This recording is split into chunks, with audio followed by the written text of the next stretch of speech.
Just give it to that, please, Ben.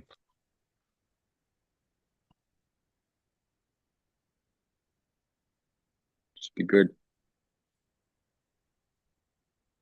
Teddy Atlas here. Teddy Atlas with the fight. Welcome to our live streaming. We promised you, my son, more accurately, promised you we'd be doing live streaming. Here we are. We're doing live streaming. Once again, as we've been doing the last few months, Charlo and Lamanna.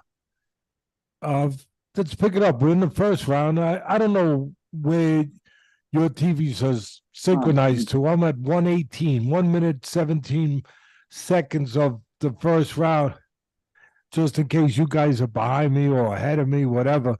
But that's where I'm at. And first round, not a lot going on. But Lamanna, look, first thing that I can tell you, Lamanna not physical. The physicality department belongs to Charlo. Experience, of course, champion, the whole thing, confidence, a winner. Lamanna 39-5-1. He's been stopped 3 times. The problem with Lamanna, he's got plenty of heart. He's got some skills, but he's tall, he's long, but he doesn't fight tall and long. Very sporadic. You know, you have to know how to fight tall. You know, he'll give up his height. He'll allow more physical guys to get into close quarters where they have the upper hand. He has the upper hand on the outside if he uses that reach, the physical assets that he was born with, the jab. But you see, right there is his problem. He jabs and he falls in. He should be jabbing and standing his ground on the outside, trying to get Charlo to fall in, trying to get Charlo to make mistakes, trying to counter Charlo on the way in. Again, he should be fighting tall. He should be fighting long. He just never has been consistent at using the natural physical gifts that Lamanna has, which, again, length and height. I think it's a matter of time till Charlo gets into the quarters on the inside where he can bang that long body and break down Lamanna. We always hear this saying, impose your will. For me, Charlo's going to impose his physicality on Lamanna, and that's how he's going to win this fight. Get in close, be more physical, do what I just said, bang to that long, thin body, and give him a 4th loss by knockout. He's got 3 losses by knockout. Give him a 4th. We'll see how long it lasts. Again, I'm taking nothing away from Lamanna. I'm just shooting it straight. Lamanna, gutsy kid, gritty kid. He's got experience. You know, he's, like I said, he's 39-5-1. He's got 18 knockouts. He's got a little bit of pop. You know, he's got that wiry frame where he can get some leverage, but not a lot of physical durability. And that's where Charlo, I always talk about geometry. Who gets the geometry that serves their physical talents better? For Charlo, it's simple. You got to get close. That's not what you want to see if you're a fan of Charlo. You don't want to see him get close and get tied up or allow himself to get tied up, which he just did. You want to keep your hands free, keep enough space inside, even move your legs back a little if you get too close, where you can work on the inside. Again, where you can attack that thin body of Lamanna and just impose your physicality on him. And again, even there's a good jab by Lamanna. That's what he's got to do. Control the geometry or the geography. Geometry. What the hell? I got to go back to school. I'm getting geography and geometry confused. He's got to control the geography on the outside, use that jab, set the table for the right hand, you know, keep separation between him and the physically superior fighter in Charlo. That wasn't bad there either, what Lamanna just did. He covered up, but he was smart enough to get off the ropes, to understand, to be aware there's a right-hand counter by Charlo. That's where you got to be careful. If you're going to use your jab, you better jab at the right distance where you're not too close. If you jab from too close, you're going to leave a window open for a counter right hand. And you can see Charlo's going to look. No better way to take away someone's jab than to counter him with the right hand. And he's starting to do that now, Charlo. That will discourage a jabber very quick, very quick. My son is here. My son, T3, he's here. He'll be joining us in a few minutes. Came in from Vegas just to do the live streaming. No, to be with his family. To be here with his family. He had a birthday. I'm not going to tell anyone which one it was, but he had a birthday yesterday. We celebrated it with him. And he's here next to me now, setting up.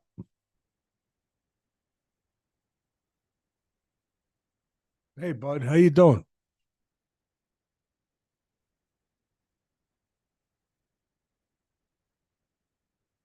Hope you pass the word around. We are live streaming. Let your friends know we're live streaming. Leave those commentators in the dust and come over here. Come over here with us. And here's a replay. We're going into the third round. Here's a replay. There's the right-hand counter again. No better way to take away someone's jab or the desire to jab than to counter with the right hand. And you throw a jab from too close and you pose after you throw it like Lamanna just did. Every time somebody gets hit a clean punch, it's because of a defensive mistake, a technical breakdown. Every time. Every time. What did he do there, Lamanna? He threw a jab, he posed, he didn't move after he punched, and he got caught with the right hand. And he didn't cover fast with the left. Anytime you see a knockout, usually somebody, the guy on the receiving end, had a technical flaw, a defensive liability that got exposed. There's a sneaky left hook real quick by Lamanna. Lamanna is trying to use his legs, trying to keep separation, trying to keep the physically stronger fighter, puncher, off balance a little bit.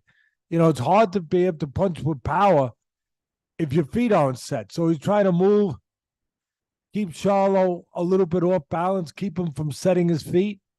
The problem is while he's doing that, he's not able to create enough offense to give Charlo anything to worry about.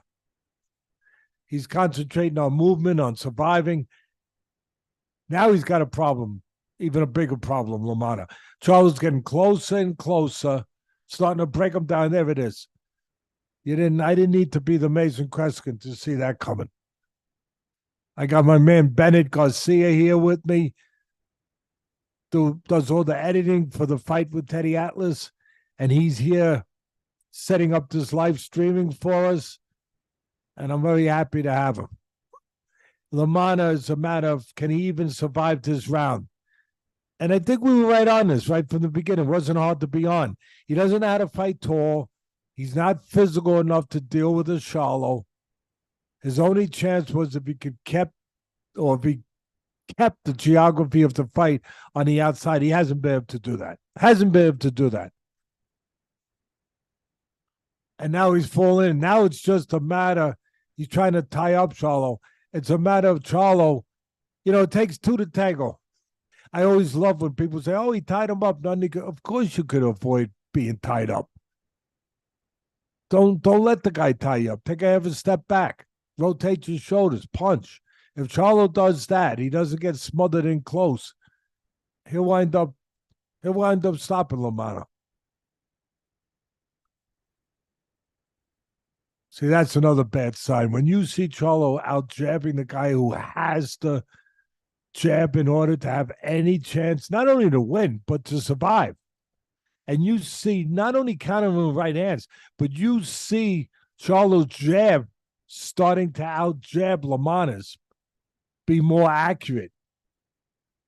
Then Lamanna's got a really big problem. Because if he can't live by the jab, then he can't live. He has to be able to win that battle. and he's not winning that battle. Charlo complaining about the headbutts, something there with the ref. Lamanna's corner a little slow, getting him stool in there. He's starting to get banged up, starting to get busted up a little bit.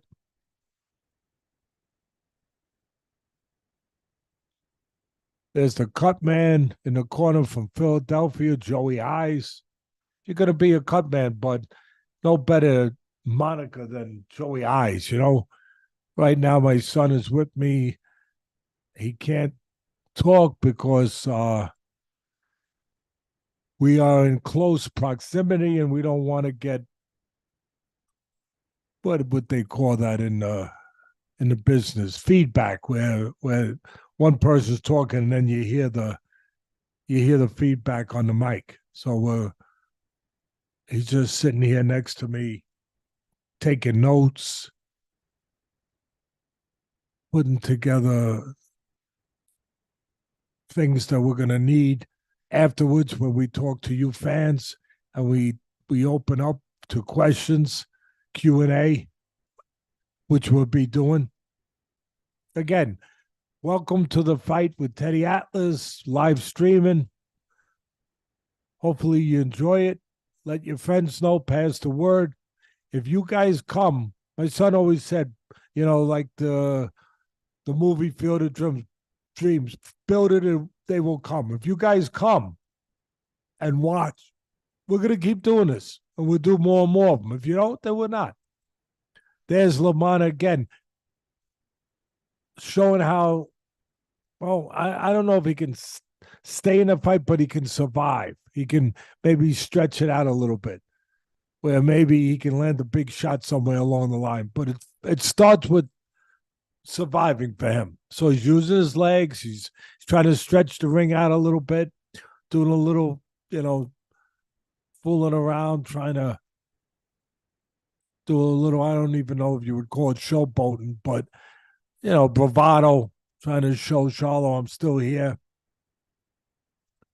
You know, he's being a little silly there with the blocking and all that stuff.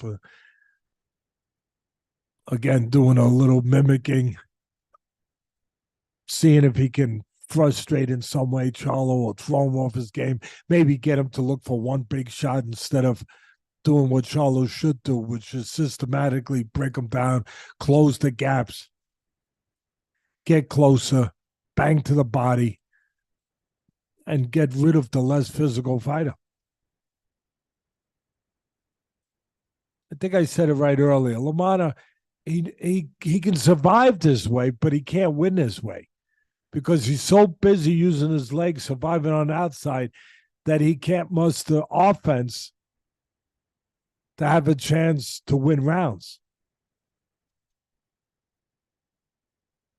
He is a little awkward. You know, he'll move 1 minute, then he'll come in, then he'll move out.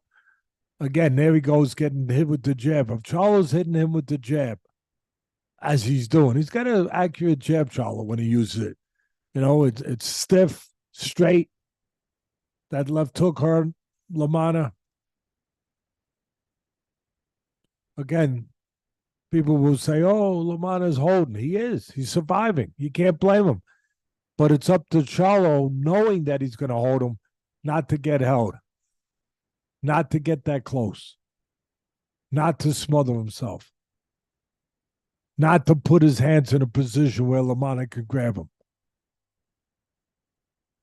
If he starts doing the things I'm touching on, that's basically hitting on all 8 cylinders, then this fight will wind up ending any round, any moment. See a replay there. Little delay reaction. Take a look again. Looked like did his knee touch? If it did, it should have been a knockdown. Should have been a 10-8 round. Not that it's going to matter. They're not giving you a good angle here, but they could do a better job with this angle, to be honest. It looks, I think that, what do you think, Ben? You think that touched? Yeah, the knee touched. Should have been a 10-8 round. That should have been a knockdown.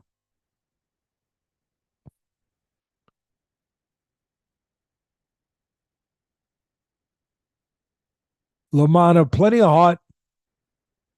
but never truly learned how to consistently use his physical, God given genetic assets as far as length and height. He'll fight with you, but that's the problem. He'll fight with guys who are better at fighting with you, guys that are more physical. And that's what's happening right now. The wrong geography. And I'll say it again. The jab of Charlo, when he uses it, is accurate, pinpoint. There it is again. There it is again. And if Lamanna can't out jab this guy, we know he can't outfight him on the inside. We know that, hands down. But if he can't out jab him, well, he can't last long. And I think that this round will be the last round. And I think I got that off before the knockdown. I think I did. Yeah, he's all banged up. Either Charlo's going to stop him right now or the corner's going to stop it. The corner should be thinking about stopping it. I mean, that's part of their job too. Protect their fighter. Again, the jab is the people. Everyone's going to say, Teddy, it was this punch. It was the power punch. It's the jab. If the jab of Charlo is landing on a guy who has to out jab you, that has to live with the jab, has to beat you with the jab. If the other guy's jab is landing, you got a problem. Right now, it's all in Charlo's hands. Does he want to finish? I mean, this is, again, Lamanna doing all kinds of, movements and theatrics, but it ain't helping.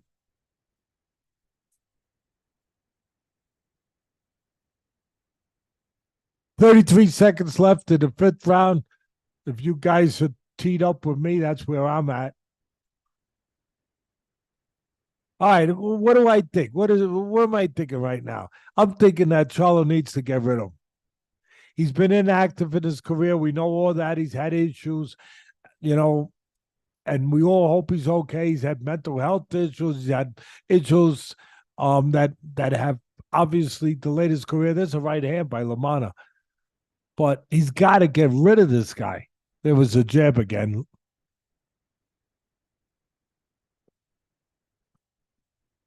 It's starting to get, look, Charlo's going to win. It's starting to get, but how are you going to come out of this with a winner's a win. I get it. And we understood that he was a big favorite. He had I hate to say an inferior opponent, but he did. He had an opponent that had been stopped 3 times. He's got 5 losses. Like I said, 3 of them he's been stopped. I said it right from the beginning. He's going to be too physical for Lamanna. But it's at the point now, and we're going to just speak the truth here, that Charlo needs to get rid of him. I mean, one of those punches didn't even land clean. The jab has landed clean, though. The right hand looked like it was on the side of the glove. But again, not the best production job here, to be honest, as far as giving you replays on PPC right here. Not Prime TV. Not getting the best shots here. I guess that's the doctor in the ring. Probably saying it should be over. And I guess it is over. Now, look, it's like I said, a winner's a win.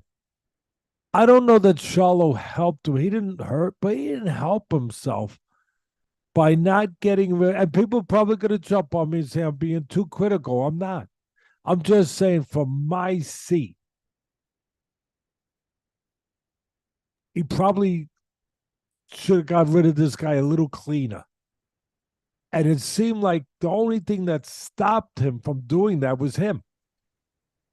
I don't know if he wanted to get some rounds or There was just with the inactivity, he was being a little extra careful. But there were moments there, and look, it's a stoppage. I'm not trying to criticize him. I'm critiquing him. And my critique right now is you want to be, the guy that Charlo has been after being so inactive. You want to be the guy back on the scene, the guy talked about, the guy with, where people are going to be looking to put you in big fights. You probably wanted to get rid of Lamanna 2 rounds ago, or definitely the last round in a cleaner way. Either way, he gets the win. He does what he has to do. He got the geography for the most part he needed. He was more physical than Lamanna. He broke Lamanna down. He hurt him, dropped him a few times. I don't know how many times officially they actually count these knockdowns. And I think his jab was an important part, as I said earlier, of dominating this fight. Once he started hitting him with that jab, there was no daylight. There was no daylight for Lamanna. Not if he's going to get out jabbed when his only chance is to win a fight moving on the outside using his jab. And there's the jab again, just on time, that I'm talking about. To me, that was the key. Yeah, we see the big punches, the right hand. We see the left hook. Where there's a right hand that drops him. That's one knockdown. There's another right hand that hurts him, nicely thrown. There is the effort to not get smothered, which helped him score another knockdown. There's the left hook, delayed reaction.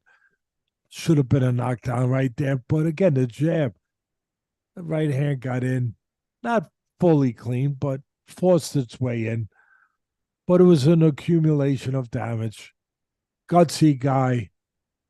But I guess, what do you fans always say? There's levels to this. There's levels to this.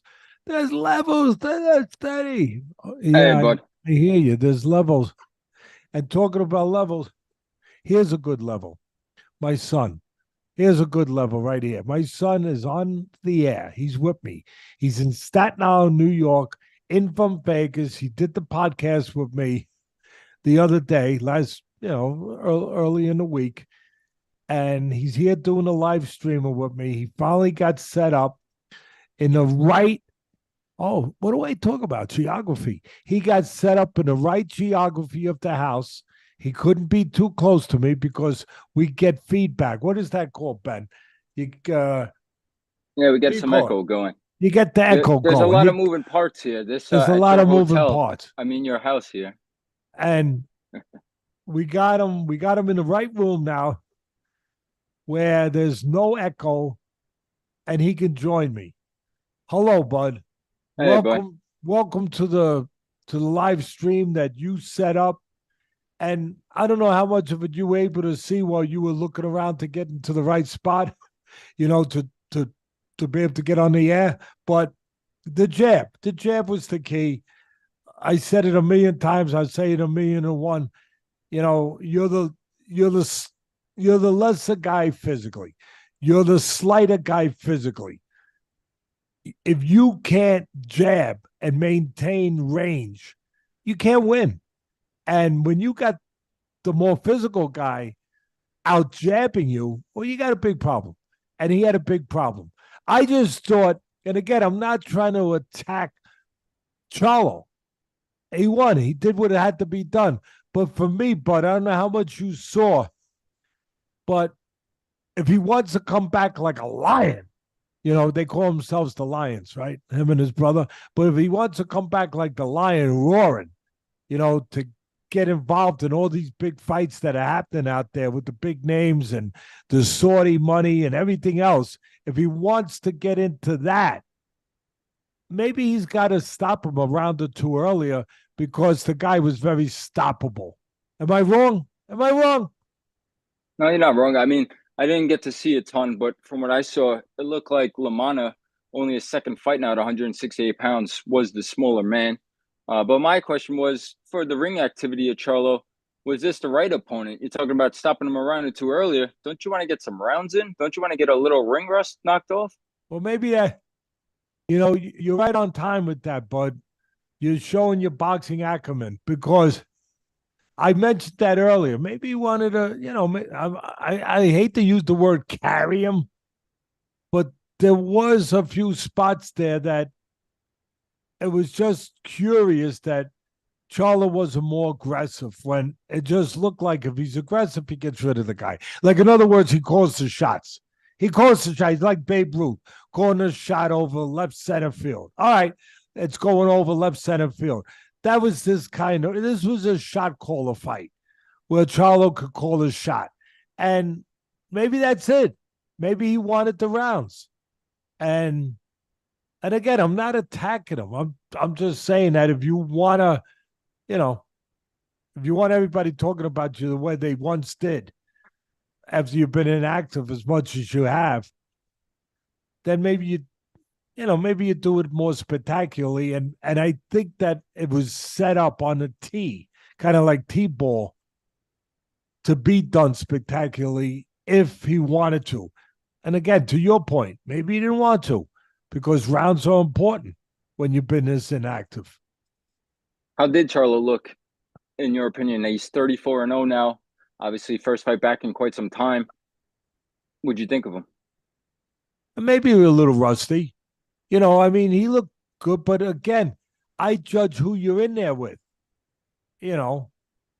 Sometimes you're in there with the right guy. You could look like Joe Louis, Muhammad Ali. You could choose who you want to look like. You could look like Sugar Ray Robinson, Pernell Whitaker, or who do you want to be? If you're in there with the right guy, sometimes you can look any way you want to look, as good as you want to look. He was in there with the right guy. He did what he had to do. He didn't look spectacular. His jab was good. His form was fine. Maybe a little hesitant, like I said, maybe a little bit of the rust being worked off. I'll give him that. He deserves that. He got done what he had to get done. And, and Al Heyman takes care of his guys. He gets them the fights. He gets them the opponents. He gets them paid. There's a lot of fighters out there that have a lot to thank Al Heyman for. A lot. Because he has, he's paid them well. He's provided pretty well. There's the man, Manny Pacquiao. I don't know that he should still be fighting, but that's his choice. It's not mine. It's not yours. It's not anybody's but his choice. He's 46 years old. And he's going to be fighting for a title. Let's put this sound on, Ben, my man. Let me hear them.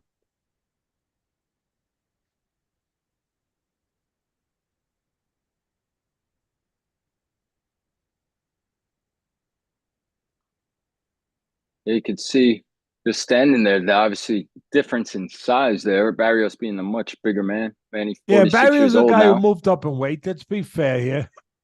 He moved up in weight too, from the lower weights to the welterweight. But let's remember, Manny's been around 100 years. Manny, when I don't even know, 20-something years. And when Manny started off, he could have been a jockey. He started off like flyweight. He was like 105, 106, 107 pounds. 108 pounds. 108 pounds, baby. And just kept moving up, carrying his speed, carrying his power. Look, Manny Pacquiao is an icon. He's one of the great fighters of this sport. I just don't like to see them go out and stay around where they go out the wrong way, where they stay around too long. Again, it's hard to say anything bad about Manny. He's a hell of a person, he's what he's meant to the Filipino people, the hope that he's given them, everything that he's done, the money he's given them, the way he's given everything to the Filipino people, everything, the way he brought himself from living on the third floor. I mean, he's a phenomenal story. He's what this sport is all about. Coming out of poverty. I mean, serious poverty, abstract poverty, and getting to the top of the world and using your position to behave like a champion outside the ring as well as inside the ring. Manny is special. He's very special.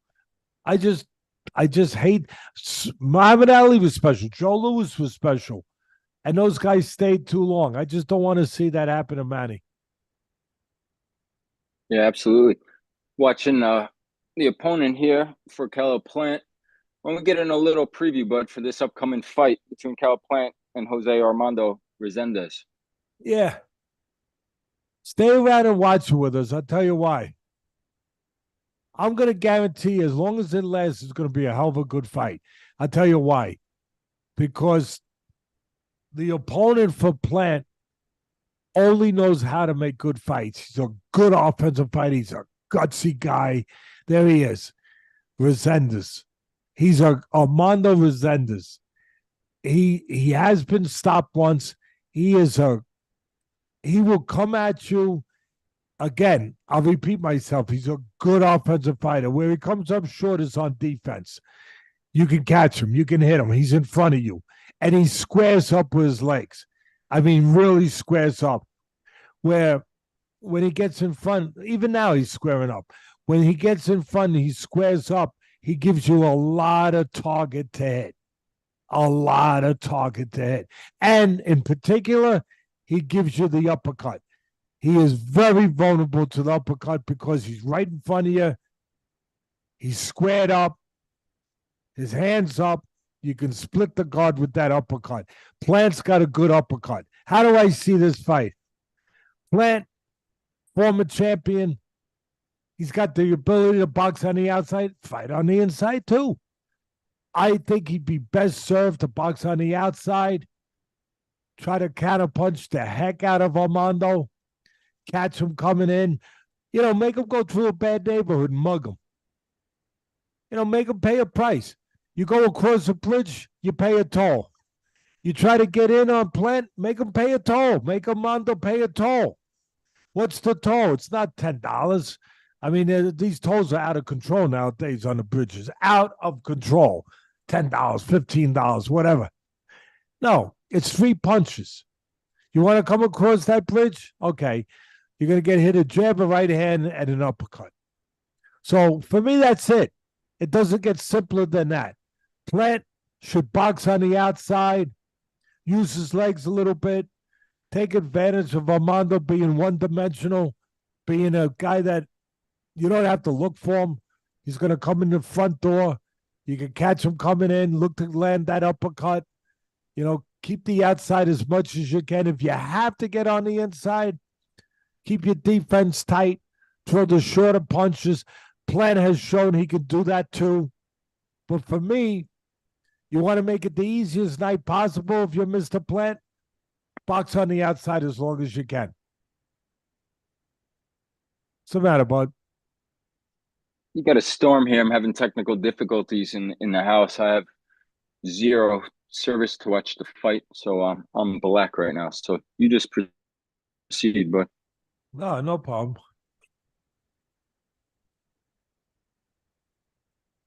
Again, Armando will make it interesting. I'm recommending we watch this fight together because Armando will come. I don't know if he'll get caught early. He's got a lot of heart. I don't know if he'll get caught early. I mean, Plant's not a TNT puncher. He can punch, but he's not a TNT. But he can catch you clean with that uppercut. For me, that's what I would concentrate on if I had been in the camp of Plant. But Armando, I'm using his first name right now, but Armando, if he can get in fairly close quarters and get that motor running a little bit, it could be very interesting. Good offensive fighter, gutsy as they come. He's a fighter. I think I think it's if he can get out of the gate and get those first few rounds under his belt without taking big damage, especially from the uppercut, I'll say it again, then Armando can make this, well, he can make it a fun fight and an interesting fight. He is good enough offensively. He's got a big enough heart. It's just a matter, can he get the geography? I'll say it again. Can he get the geography? The place in, he looks like a movie star there, the kid. If he can get the place he needs to be to use his weapons on the inside, can he get that without taking too much damage to get there? Can he do that? We're going to find out real quick. We're going to find out. Come join us. Open up your, whatever your beverage of choice is. Sit down, relax. Be like the old days when I called all the fights at ESPN. Hang out with me. Hang out with us. We'll have fun together. You can see that Armando's very religious. Coming into the ring there. Good looking kid again with that light shining on. He looked like a movie star. He's feeling good. He's feeling confident. He's making me think about Evander Holyfield. Very religious. When Holyfield used to come in that ring, with the Psalms written on his trunks and singing gospel music, you knew that he was being lifted by his belief. I mean, aside from his skills, obviously, but he was just being lifted by his belief. And it helps. It helps. You have to believe. You have to believe to do it. And whatever it is that helps that belief system, it's all positive. It's all part of it. Whatever it is, whether it's Manny Pacquiao in his heyday fighting for the Filipino people, whether it's Muhammad Ali, with his religious beliefs, believing that he can't be beat, that he's there for a higher purpose, for a specific cause and fight. All of that just makes you stronger, makes you better. All of it. Plant's coming in the ring now.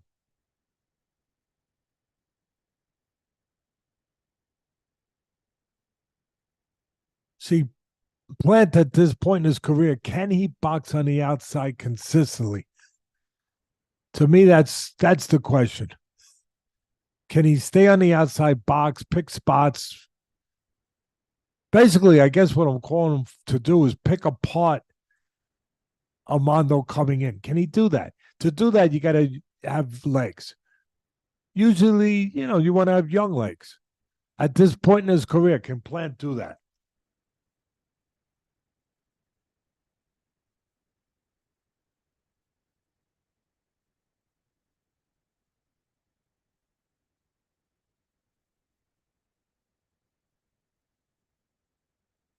There's the belt being carried in.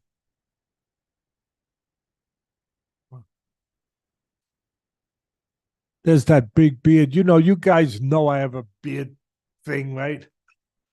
Where I don't listen. He's not the only guy that gets away with it and uses a big beard. So better be of a lot of fighters do. Terrific fighters, great fighters. But so I'm not picking on Plant. I'm just saying, whatever happened to the commissions? There used to actually be a rule in boxing where your beard could not be thicker than a certain thickness. Couldn't be, it could only be so big. It could only, this is big. His beard better be. His beard is big. A lot of them are now. But in the old days, they literally would tell you, you better come in and shave it. Maybe 1 day growth. But you better not come in with a beard like that. They had a rule. I used to see the commission, they would have the inspectors come in and hand a razor and shaving cream to a fighter in the locker room. and say, go shave or you're not fighting tonight. And they would shave. Now, I'm not saying we got to go back to that day, but what a difference, too. Armando is clean shaven, baby. Clean shaven. But why do we not have any regulations anymore? It seems like we don't. For the width, the length, the thickness of a beard. How come we don't have that anymore? I mean, why did we have it in the old days? We don't have it today. We had it because, well, maybe a beard could cushion the blow a little bit, but also because fighters could use that beard on the inside. If somebody had a cut, they could get that beard, grind into it a little bit, aggravate the cut, make the cut a little worse, right? Exasperate the cut, if you will. Or they could, even if you did have a cut, they could get in there with their beard and cause abrasions, cause problems. Wow, he is Mr. Resendis. You are clean shaven. We got the beard against the clean shaved kid. What's going to happen? Let's find out. 26 years old. Will youth be served?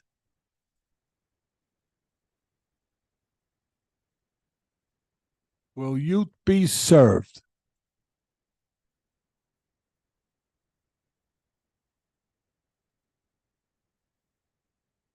Looks like that's, I believe that's Plant's wife and child. There's the age difference. You see Plant, 32 years old, 6-year age difference.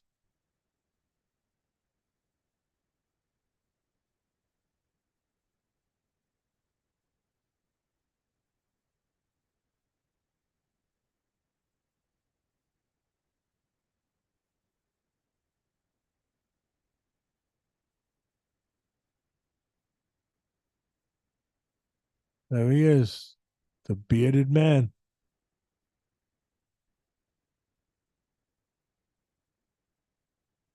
See that beard there in the stands? I don't know who that was, but that's a refined beard.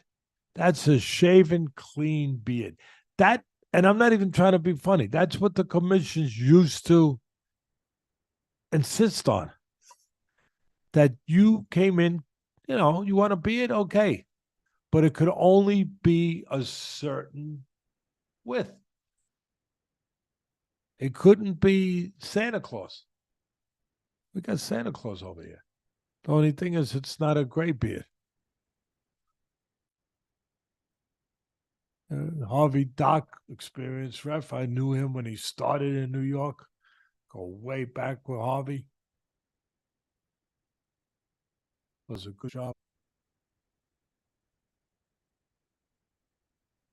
My son's working like hell trying to get on with us. I don't know if you people in the TV business out there, but when you're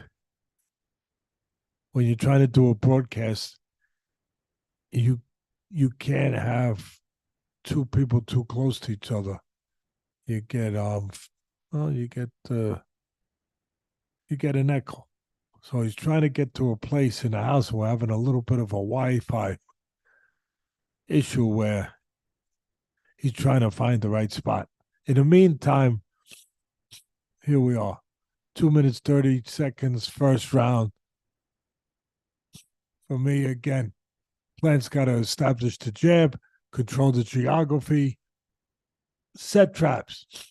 I would like to see Plant use that jab, take a half step back, see if he can set a counter trap, maybe get Resendis to reach, get him to be a little over anxious, a little reckless, a little careless, a little recklessly aggressive. Because Resendis will be aggressive. I mean, he's not going to win on the outside. Plant should be able to control things on the outside if it stays there with his jab. I don't mean the pouring, size him up jab he's using now. I mean a snappy jab. Right now, I'm he's using the jab as a rangefinder. My son is with us. Hey, bud. I'm having the toughest fight of the night. I'm bouncing around. I'm back with you guys. You're I'm glad you you've you're been gonna. good and interrupted. That's what everybody wants to hear. But I got the fight on round one, just ended on my television. So it sounds like I am ahead of you. Why don't you tell everybody where you're at right now? Yeah, I'm at 1 minute and 16 seconds of the first round. All right. So you're I way ahead. will, yeah, I'm gonna try to pause mine and I'm at sync up with one you. minute. I'm at 1 minute and 6 seconds. Okay.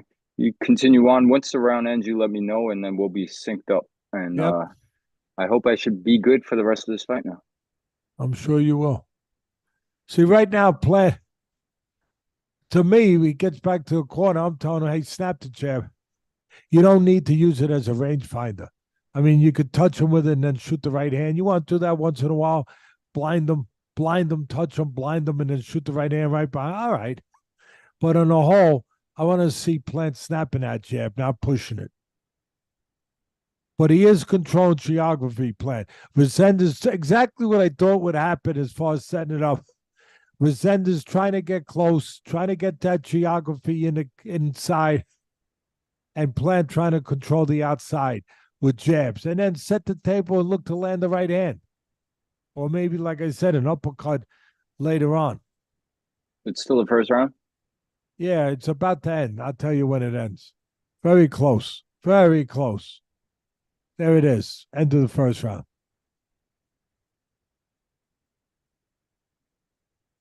First round to Plant, controlling things.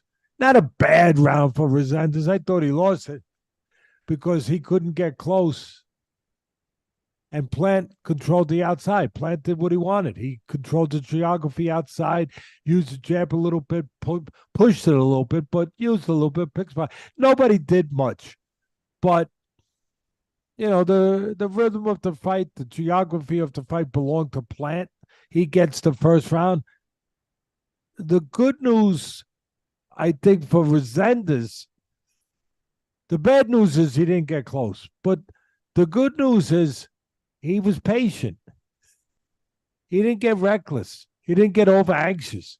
He didn't try to force things where where he would walk into counters.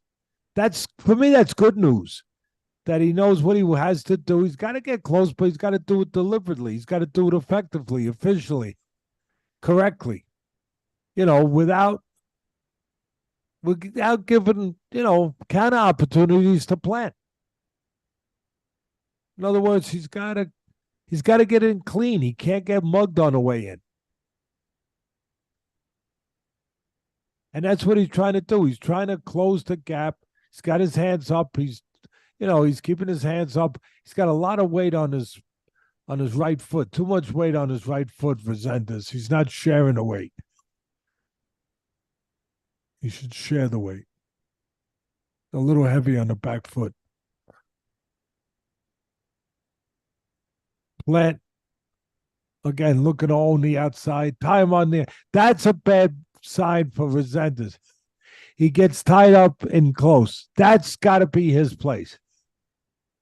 He's got to own the inside. If he's not going to be able to punch on the inside, well, he's going to lose the fight because he ain't winning on the outside. If he can't, good body punch. Nice body punch by Plant. Again, he's pot shotting right now, Plant. He's trying to have target practice. He's trying to just pot shot, try to keep this guy on the outside, set him up, and place his spots in a very accurate, deliberate way. That's what Plant's trying to do, be a surgeon a little bit. And there's that jab. Good jab when Plant uses it the right way. He's using feints to keep Resendez off balance too, which is smart. There was a feint again. The old timers used to say, Teddy, this guy feints so good, he'll make you drop down and tie your shoes.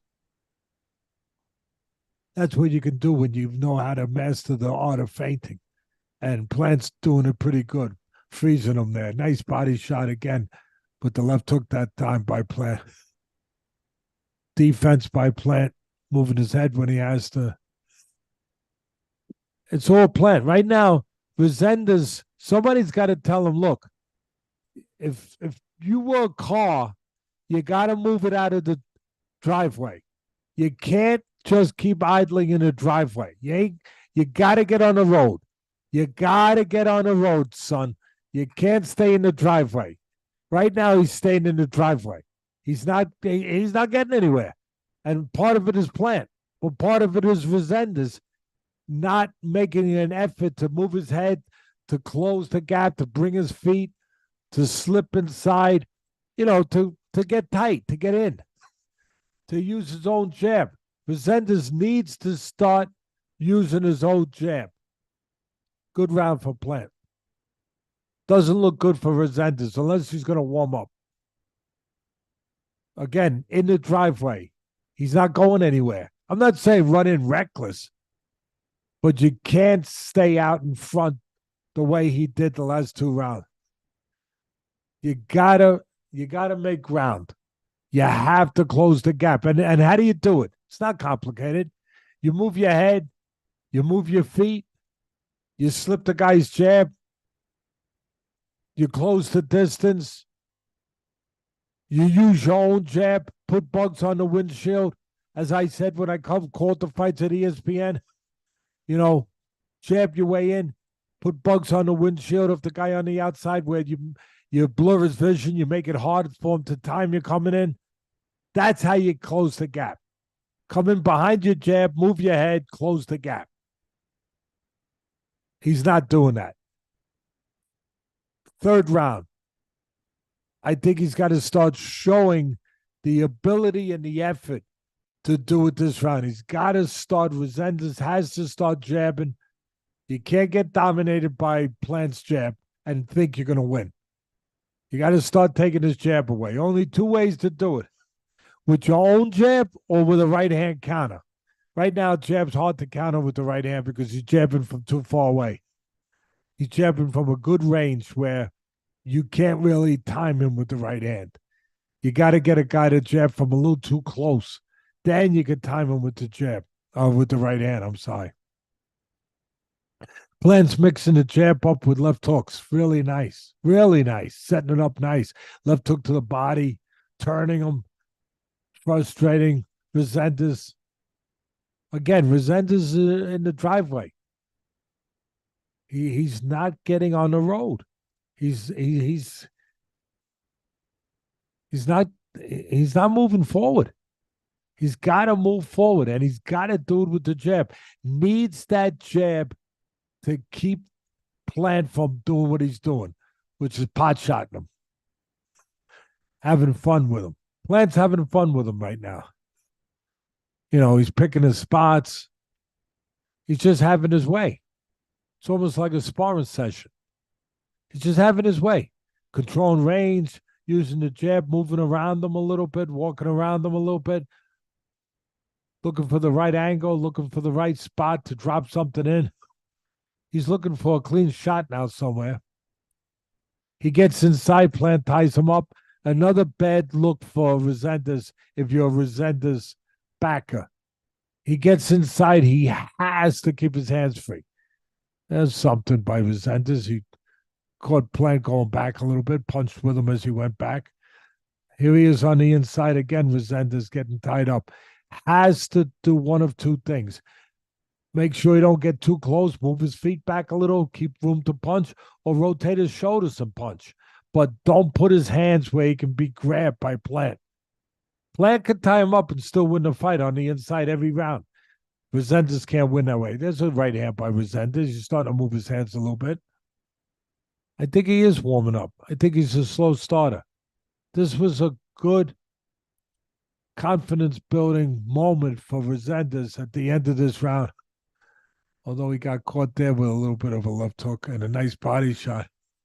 But Resendis at least trying to get the motor going. Now, Plant's doing a good job of pot shotting him, countering him. Again, controlling the range he wants.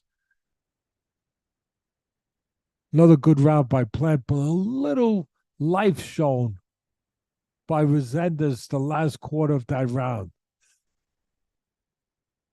where he started to move his hands, had opportunities to catch Plant pulling out, catch him with a left hook, catch him with a right hand. tell you one of the oldest sayings that the old timers would tell me, Cuz would tell me was funny, make me laugh. You can't win a fight if you don't throw punches. At least that round he threw some punches. He threw a right hand down low to set up the left hook up high. Right hand a little low, left hook caught Plant going back. They're going to show it again, maybe. That time, the right hand, a different punch. That was the right hand he landed on Plant. That was a good right hand he landed on Plant. Plant's hands down, pulling out, and he got caught. Showed a good chin there, Plant. You don't want to show a good chin too many times. That means you're getting hit too much. Best chins in the world can only take so much. Wow. Larry Hazard gave that round. I don't know if I give the round to Resendis, but it was much better round for him. He's got it 2-1 now for Plant. We're in the fourth, 2 minutes 37-second mark. But he did land 2 clean punches the last round, though. Left hook and a right hand by Resendis. And again, for the same reason, he caught. Well, first of all, he moved forward and he moved his hands. That's a good start. That don't get simpler than that. He moved forward, Resendis, and he threw punches, and he had luck. He caught Plant pulling out with his head up a little bit and his hands down. Plant does get a little reckless with his hand placement, especially his left hand, where it'll be low when he's pulling out. If you step with him and you throw the right hand at the right time, you can have some success.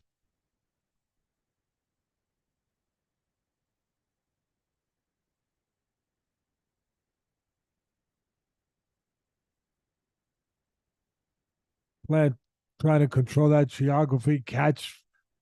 He's trying to catch Resendis coming out. He's trying to do 2 things right now. Catch Resendis coming in, tie him up when he gets close so he can't go to work on the inside.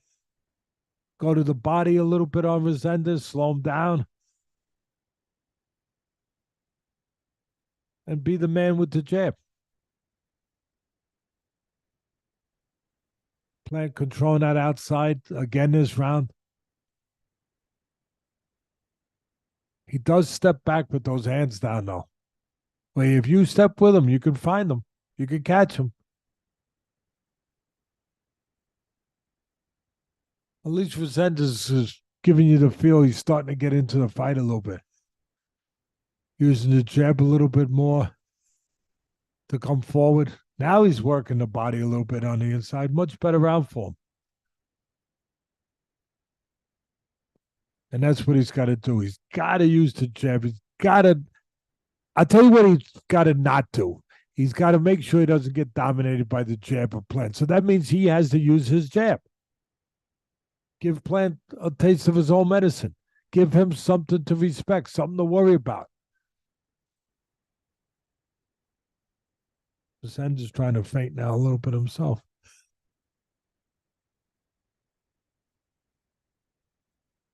Again, a better round for Resendis. I thought Plant had the edge on the outside.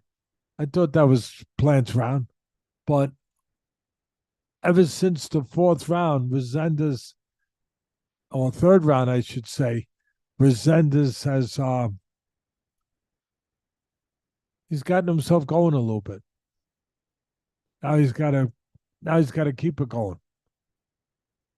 Pick it up a little bit. Doing a little work, a little cut work on the bridge of the nose, it looks like. On in the corner of Plant.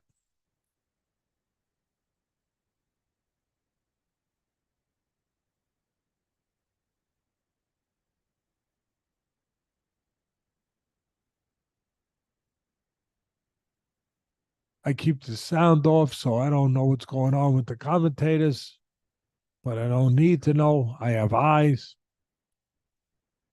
and you have ears.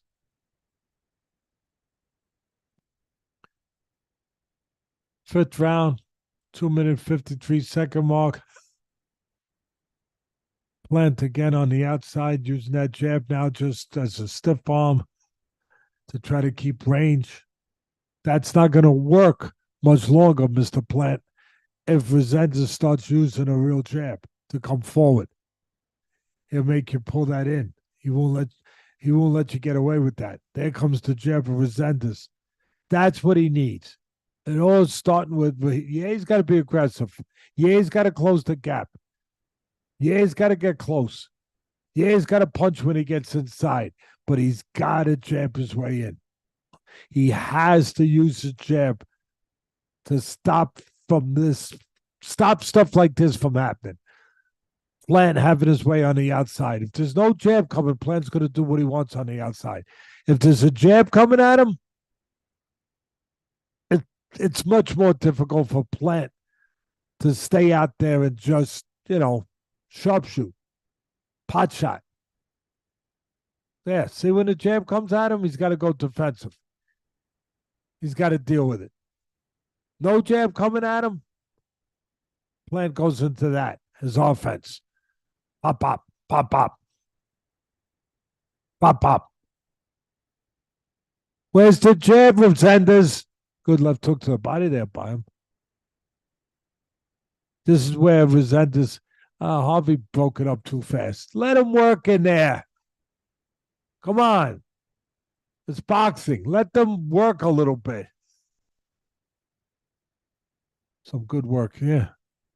This is where Resendis has to not get tied up. Not get tied up. Again, I thought the ref got in a little quick. Let him work out of it. Let him work out of it. It's called fighting. Resendis doing better. He's getting he's getting the engine going a little bit here. He got tied up again. His fault. He smothered himself. He put his arms around Plant. He got too close. He allowed Plant to stop the action. Let's see how he finishes the round, Resendis. If he can get in close and work. Keep his hands free. Move his feet. That's all Resendis' fault, getting tied up there. He put his hands behind Plant. Good uppercut by Resendis. He's got opportunities on the inside there. He's a strong young kid.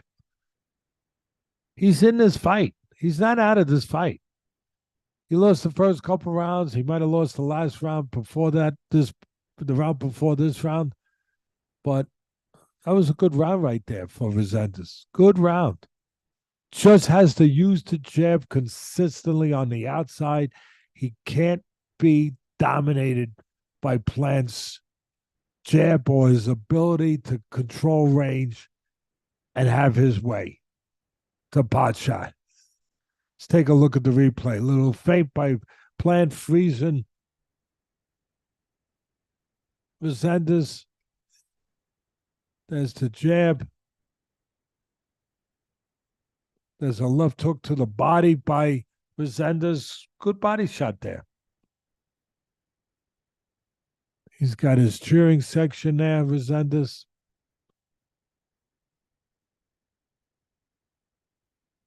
I think this is a pivotal round.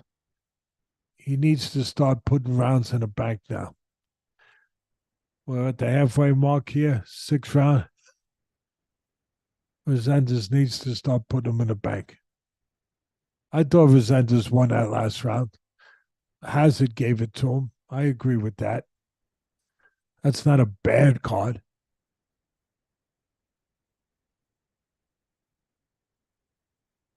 Little counterpuncher by Resendis. See, this is where Resendis is coming up, where he's hurting himself, not working inside. Keep your hands free. Part of it is not even in the control of your hands. It's your legs.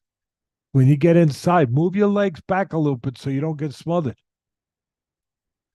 Keep yourself in position where you can keep that offense going, where you don't get smothered, where you don't get tied up, where you don't tie yourself up.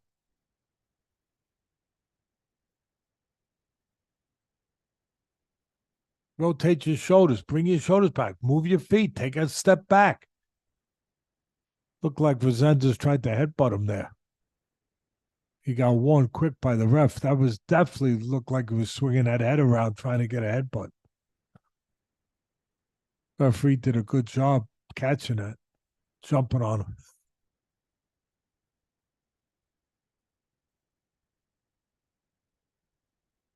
This way he's got a jab to the chest, Resendis. You're in the corner, Resendis as a trainer. There he goes. Catch him going back. Good job by Resendis here. Good round by him so far.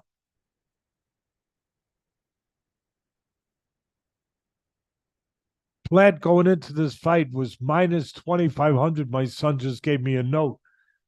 And now he's minus 375. So they're seeing it the way I'm seeing it. They're seeing it. The bookies are seeing Resendis got that motor going a little. He's a live dog.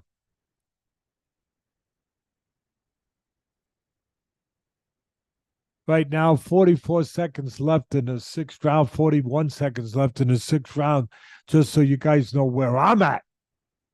I don't know where you are, but that's where I am. Counterpunch by Plant. Plant's starting to have a little trouble keeping the tide from coming to the shore. The tide's coming in. Tide's coming in a little bit.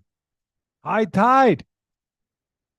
You know, high tide. It's not about what. Oh, good right hand by Resendis. He hurt Plant. He's got him hurt. Boy, did I say that on time when I said the tide was coming in? Did I say that right?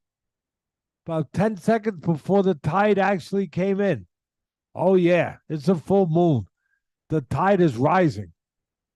The tide is coming to the shore. I said it early. Resendis, you know, he's got to start moving forward. He's got to start moving. Well, he did. He started doing that in the third round. He's got the motor going. He's in this fight now. He's in a good spot now. I'm jumping on him. If I'm doing any live betting, folks, I'm going to tell you right now. You don't want to wait any longer. Get in on Resendis. Get on him. Get on him now. I'm not guaranteeing nothing. It's called gambling. There's no guarantee, but I'm the good right hand by Resendis. Get on it. You're getting plus 140. My son is being the man now, feeding me all the information, all the stuff I need to tell you guys. Resendis is plus 140. Teddy Atlas is telling you, get on him. Get on Resendis right now. Get on him. You don't have to go nuts. You know, we don't have to be sick out there, but just put a little something on him. You have a little extra to put on him to play with. You're not hurting your family. You're not hurting yourself. Put a little something on Resendis. Plant's in a desperate place right now. He is in a crossroads of this fight right now. He knows it. He's behaving like a champ. He's acting like a champ now with all that experience and fortitude. He's starting to let his hands go a little more, set his feet a little bit, you know, try to control that range, trying to go to the body. He's trying to get his hands off before Resendis, make him pay a price to get close to him. Plant is setting his feet now on the outside and trying to nail the aggressive, younger Resendis coming in. Try to nail him coming in. You know, try to mug him coming through that neighborhood. But the problem for Plant is that Resendis' youth is starting to show itself a little here. And confidence. He's gotten confidence now. And he is getting close. And it is harder for Plant to keep him off. It's becoming harder and harder for him to keep him off. And if Resendis keeps working on the inside, he's going to have a good shot of pulling off an upset here. Unless he gets nailed a big shot, of course. But, I mean, he's doing what the doctor ordered. He's using his jab. He's walking down. He's walking in now. He's coming in. He's moving his head. He's using his jab more. But he's got to punch when he gets inside Resendis. He's allowing Plant to steal this round. There's still a minute left. The younger, physical Resendis, good offensive fight inside, needs to keep those hands, and he's doing it. He's starting to do it now. He's digging to the body. He's throwing little short shots. The more that he can stay free on the inside, the better his chances are of pulling off this upset. A huge upset it would be.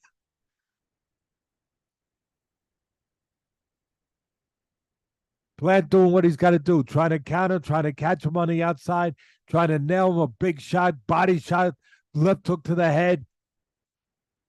Good jab there by Resendis. He needs to jab more. When he goes dead with that jab, what happens? Plant starts to get his hands off, knowing that there's no jab to bother him or to worry about. This is a close round. Close round. Really close round. I mean, Plant did what he could do, going to the body, setting himself to try to catch him on the outside coming in. But when Resendis did get inside, when he did keep his hands free, he did some good work, some good body work, some little uppercuts in there, some nice little short shots. He allowed himself to get stymied a little bit, Resendis, by not consistently using his jab on the outside. He allowed Plant to have a better round that round, which he needed. He needed a better round that. He got hurt the round before. Plant needed a better round that round. And Resendis kind of gave him the opportunity to do it by not jabbing at him, letting Plant be left alone on the outside where he could get himself together, get his thoughts together, get his punches together, get his range together. And Resendis should have did a little more fighting on the inside. Got to fight on the inside, got to jab his way in. That's it. That's the formula for victory for Resendis if he's going to pull off an upset here.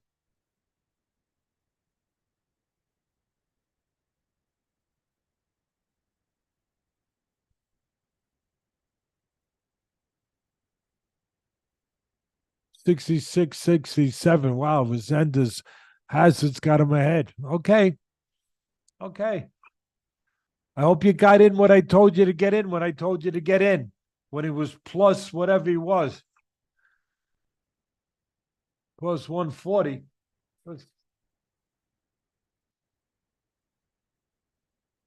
Resendis now plus 120.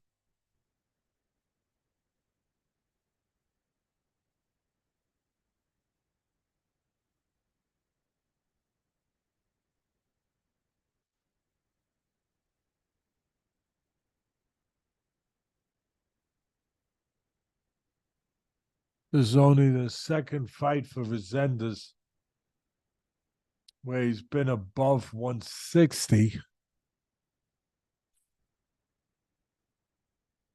Getting one for the head in there. Again, this fight is the simplest fight in the world for me to call. When Plant's left alone with no jab coming at him, he pot shots on the outside. He needs to live on the outside. So he uses his championship experience on the outside. He gets shots off. He picks spots. He puts combinations together. He uses his jab to set the table. Look, he's got range. He's looking to set shots. Soon as Resendis closes the gap behind the jab, he takes that away from Plant. He takes the ability of Plant to box on the outside away. I just can't put it more simply. Resendis is going to kick himself in the backside if he loses this fight by not jabbing and not working on the inside, which he's not doing right now. He's on the inside right now. Look, he's not doing any work. He's allowing himself to be tied up. Now he got free a little bit. It's okay for Plant to tie him up. It's not okay for Resendis to allow himself to be tied up. A little bit of work there by Resendis. I liked it. Little bit of an uppercut, little short shot. I like these little short shots nice work. You know what I like here? He's throwing little short shots. He's staying off the ropes. He didn't get trapped, and he's not getting smothered. I love it. He's moving his hands now. Big round for Resendis. Go to the body, using his youth, using his strength on his. This is what Resendis has to do if he's going to pull off the upset. Keep moving his feet. How long ago did I say that? Move your feet. He hurt him. He hurt him to the body. Now Plant's trying to get out of it by saying it was a headbutt. using his experience, talking about a headbutt, maybe trying to get the sympathy of the ref. I don't know if it was a headbutt, maybe it was. I don't know, but it looked like a body shot there. But Resendez had the formula. He had the formula he needed that round. He got close. He kept his hands free. He kept working. What did he do? What was the difference that round? He moved his feet. He kept moving backwards, not letting Plant smother him, not letting Plant stop the offense, not letting Plant tie him up. He kept moving his feet, punching it as he moved his feet and creating space to work. Look at that. Look at the legs. Little step back of the right hand. That's the sweet science. That's what you don't hear enough from sometimes from the commentators. Yeah, he landed the punch. We all know that. He landed the right hand. His wife's getting a little worried now. We understand that he did all that. Why did he do it? Because he moved his feet. And as he moved his feet, he kept his offense going. It didn't get shut down. He created room. Beautiful. That was beautiful work. The way he moved his feet that round, set up that right hand that never would have got off if he didn't move his feet. Never. It would have been smothered. Guess what, folks? I hope you got in. I hope you got in because now Resendez is the favorite, minus 260. Okay? Okay? You didn't listen? What are you going to do? The boat sailed. The ship sailed. Yeah, it sailed. Wave goodbye. Wave goodbye from the shore, from the docks. Wave goodbye to your money, to that extra little bit you could have had to go out, take your wife to a little extra dinner maybe or something. Look, it ain't over. You got Plant, who's got the character of a champion, and he's showing it right now. He's standing his ground. That's good and that's bad, because if he stands his ground with a 26-year-old who's confident right now, who's a pretty good inside fighter, that could be to his detriment. I said it from the beginning. Plant's at his best on the outside, not on the inside. He can hold his own on the inside, don't get me wrong.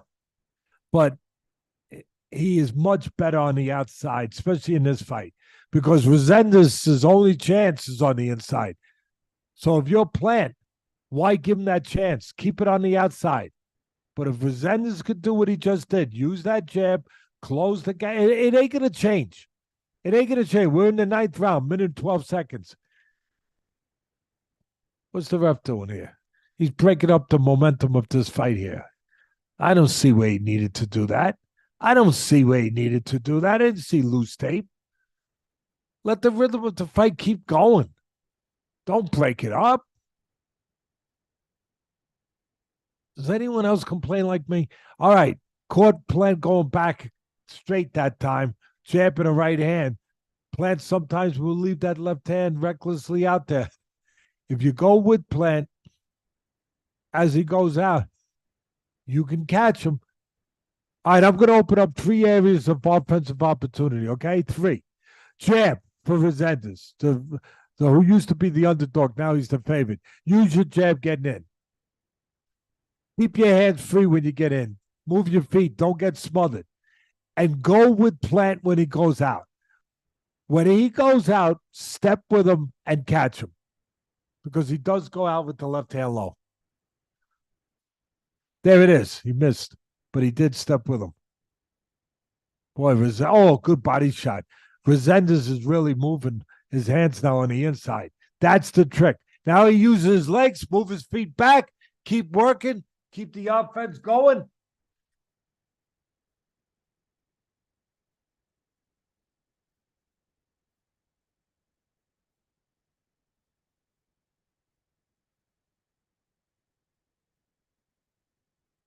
All right. Well, I hope you guys got on. I hope you got on that play, because right now he's minus 360, Mr. Resendez. Okay? So if you didn't get on it, like I said, stand on the dock and just wave goodbye. Goodbye. That nice little extra bonus Teddy Atlas was trying to give me. Goodbye. Bye-bye. So long. See you later. Look at that body work. Look at that body work. And look when he when he moves his legs back, see, that time he left his hands out where he got caught. But if he moves his legs back, that was a little bit of a headbutt there, wasn't it?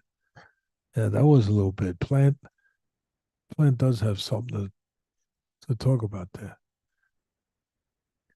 My son just said Plant's legs look gone.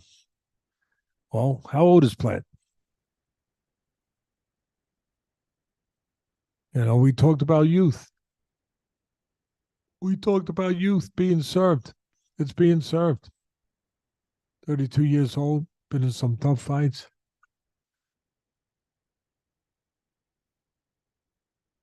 26-year-old kid who got the engine going now, pretty good. I'll say it again, the portals of opportunities for offensive opportunity now for Resendis. Jab your way in, coming behind the jab, coming behind the jab. Keep yourself free on the inside. Don't put your hands behind them. Don't get tied up. Move your feet if you have to. Move your hands. Move your hands. Punch on the inside and go with him when he goes back. Right now, Plant is being forced to fight in close more than he really wanted to. He's getting caught on the way out now, too.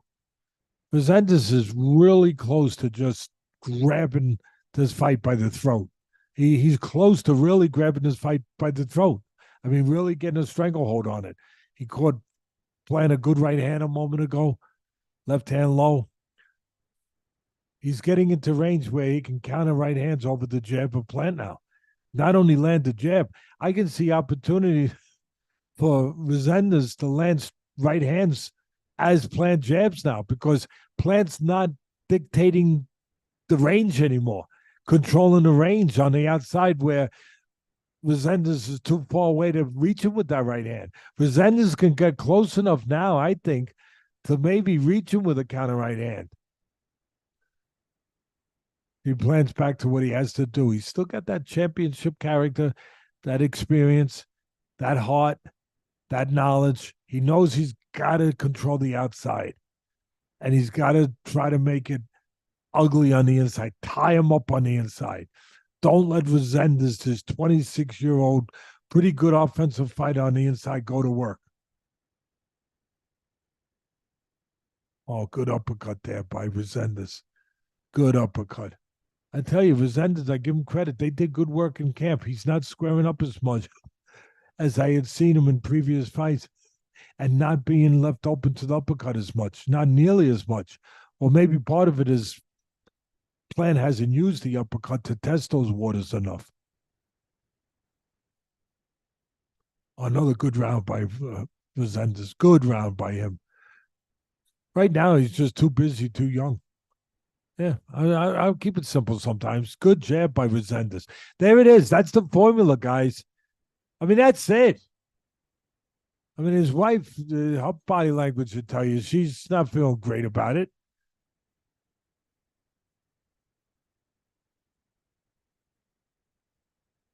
He's in control right now, Resendis. It's his fight to win or blow. He just has to keep doing what he's doing, which is coming behind the jab, avoid any big shots, and keep his freaking hands free on the inside. Use his legs, keep space, work. And like I said, the third thing, see if he can catch Plant when he goes out.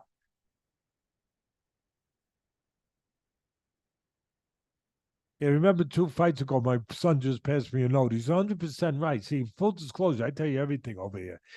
How much did David Benavidez take away from Plant in that brutal fight 2 fights ago? Yeah, good question. Good question. We might be seeing the answer. But give credit to this young Resendis. Give him credit. Minus 1,600 Resendis right now. Wow. You're talking about a guy that went into the fight minus 20-something hundred. I don't know what the hell he was, but he was minus a lot going into the fight. And now he was plus 20. What was he going into this fight? So he was plus 2,500. Now he's minus what, 16? Yeah, Plant was minus. Well, Resendez. Yeah, Plant was minus 2,500 at the beginning of this fight, and now Resendez is minus what? 1,600. Plant's doing everything he can. I mean, he's trying to keep the tide from just engulfing him, from just wiping the beach chairs off the beach. I mean, that's really what it is right now. I mean, he's moving the beach chairs back, but it's only so far you can move them back. You know what I mean? It's only so far you can move those beach chairs back. The tide keeps coming, and it gets everything. Good body shot by Plant. I mean, he's doing what he can. He's trying to keep range. He's cut over his right eye now, the corner of his right eye, pretty bad. I mean, again, I said it 6 rounds ago. The tide is coming in. It's coming in. The castles the kids built on the beach, they're all gone. They're all gone. And here he comes behind that jet, doing it the right way, by the numbers, not complicated.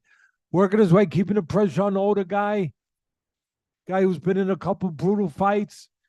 Keep the pressure, coming behind the jab. Don't let him pot shot you. Use your jab. Keep him defensive. Back him up. Catch him on the way out. You just caught him with the right hand on the way out. Go to the body. Oh, it's all Resendez. It's all Resendez. Give credit to Plant, though. He's behaving like a champ. I always say it. It's not enough to fight like one. You got to behave like one, too. He's behaving like one. Trying to do the best he can to try to keep space. When he's got space, that's what he's trying to do. Land a big shot to the body or to the head. That's exactly what Plant's trying to do. Got a little space, try to land something big, because he knows once that space is gone, he's got a problem. And right now, he's got a problem. The space is gone. The referee broke it. I still think the ref could let him work a little bit. Let Resendez work out of that. Let him work out. Oh, good right hand by Plant. He's still alive. Still alive. He's showing that championship heart. He doesn't want to. He doesn't want to give up that. He doesn't want to give it up. Resendez is minus 10,000. Caliplant plus 1,700. If you think they're going to rob Resendez because, the promoter controls Plant. Now, we're speaking so we speak straight here. If you know boxing, if you're not a newcomer to this sport, and you think that even though, Teddy, you're right, Resendez is winning, but you think that there's a chance they will go with the A side, they will go with the promoter's fighter, right? The ugly head of boxing will rear itself again with a bad decision. If you've been around boxing enough to have seen that, to have smelled that, to have thrown up over that, you might want to jab. You might want to put a little something on Plant, because where you ever going to get this? Where you ever going to get a guy who was minus 2,500 when the fight started, and now he's plus 1,700 or whatever the heck it is? He's plus 1,700. If he survives and even has a little bit of a hope in his last round, who knows? We've seen robberies before, fellas. We've seen it before. Maybe you want to put a little play on Plant and grab that money they're offering you right now. Maybe. But again, I'm sticking with what I stuck with and what I told you guys way back when. Jump on Resendez when you were getting money. And if you did, you're looking good. You're looking good. He's got to avoid a big shot now. He's got to use his jab to close the gap and go to the body and work those hands. Catch Plant going out and work when you get in.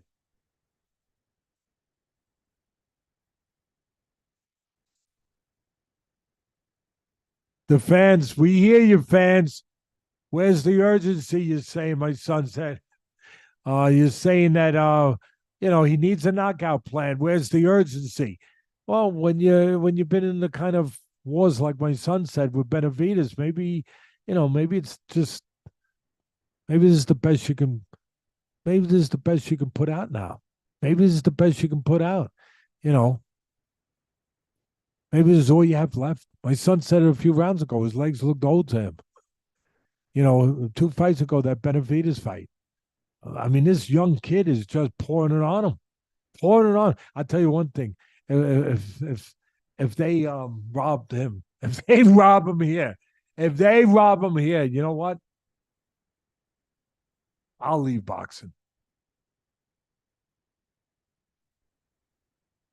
I might have to eat my words because huh? Yeah, say something. Oh, yeah, you get to stay. My son said, do I get to stay? Yeah, see that? That's great to have a beautiful son, isn't it? Beautiful. Yeah, you can stay. I gotta go. I gotta get the hell out of here.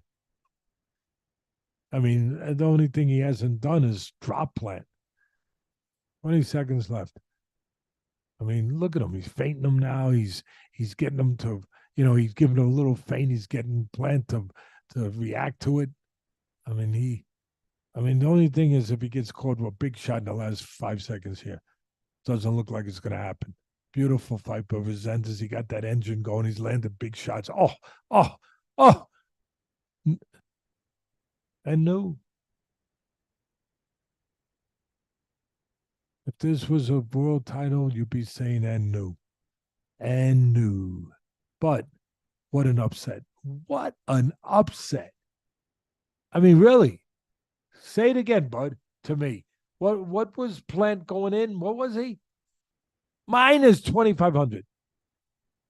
And if you guys listened, you're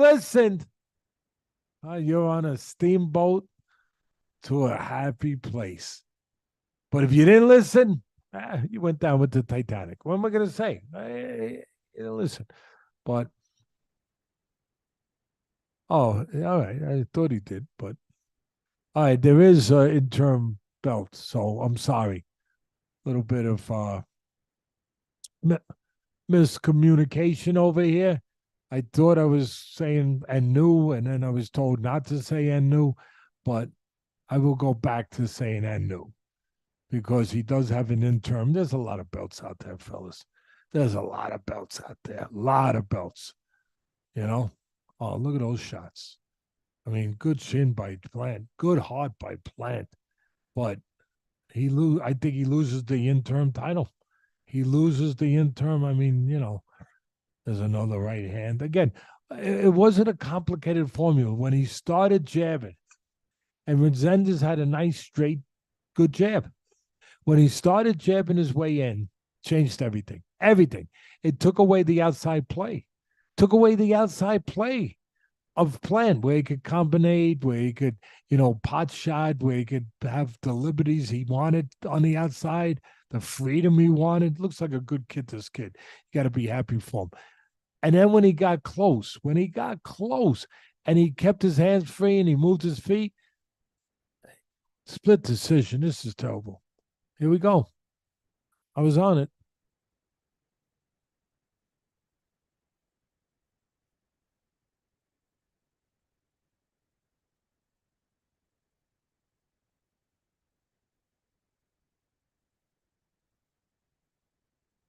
$115, $113, the second judge for Plant. Unreal. Weisfeld. Resendis. Has to be. Here it is. I don't know how they got a split. First thing I want to say, listen, I don't want to rain on no one's parade. It was a nice fight. It was a great upset. I'm happy for this kid. He's a great kid. He looks like a good kid, a great kid. I'm happy for him. Huge upset. Really, really. But you got to suspend that judge that gave it to Plant. You have to. You have to. If you want to have a sport, there's my man Louis the Cube is up there in the ring. He's been around forever. A friend of mine, been around. He's the man who always brings the Cuban fighters, always brought the Cuban fighters to the shore. For years, brought so many Cuban champions over from a communist country and allowed them to, to have the freedoms over here to be world champions and to change their life. But there's a interview now going on there, but I just got to say one more time, really, I don't want to belabor the bad. Let's celebrate this kid, celebrate this great upset by him, and celebrate Plant that he's had a great career. I don't know what he's going to do now, but he's had a great career. He's given everything in that ring. He's been a champion twice. Give him all the credit in the world, all the credit in the world. But get rid of that judge. Really, get rid of that judge. Suspend that judge. Find out. I mean, question him. Bring him in. Ask him. How did you come up with this scorecard? What is your reasoning? Explain it to us, because we can't have you working in this sport if you're going to destroy people's careers. You're not only going to destroy people's careers, you're going to destroy the sport, the brand of the sport, the credibility of the sport. You're going to chase fans. It's judges like you that have chased fans.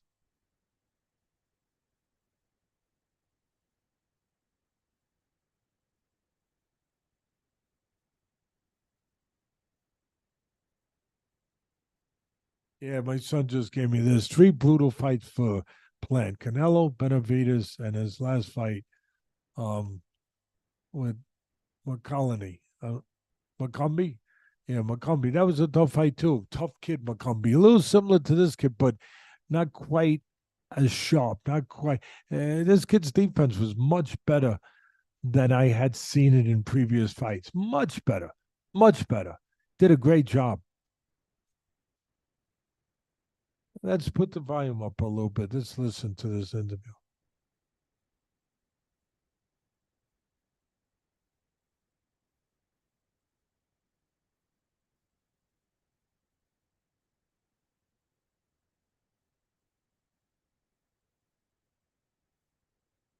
Yeah.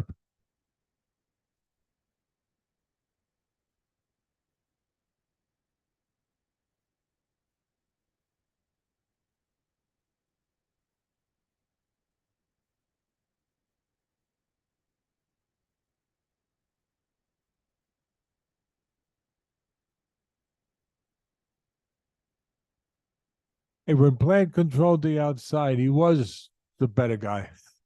But then when Resendis adjusted, used his jab, took the outside away from him, it started to go his way.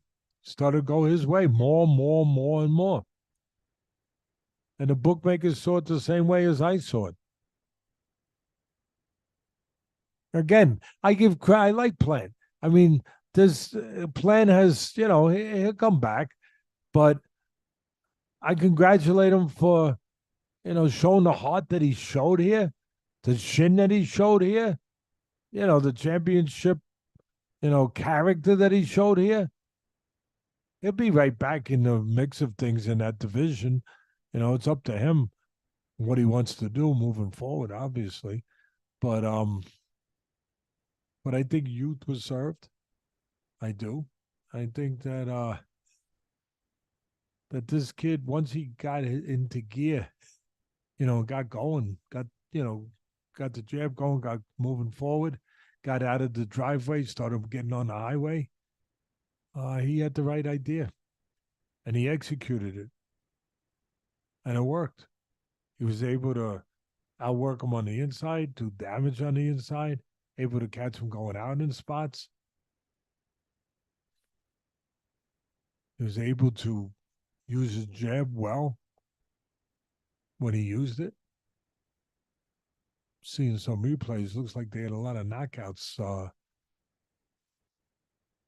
on the card. It looked like they had some Cuban prospects once again showing themselves that for the great pedigree that they have, the great pedigree of, fighting from that small island. So many great fighters came from that little island of Cuba and continue to come.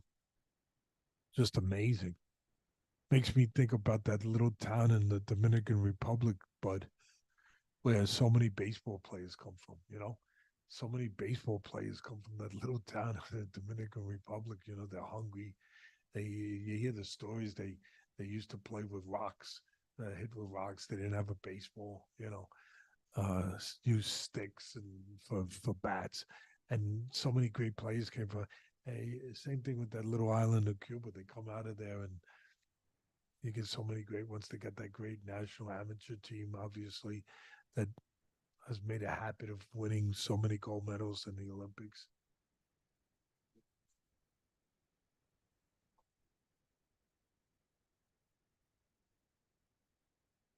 Yeah, I mean, it's got to take away from.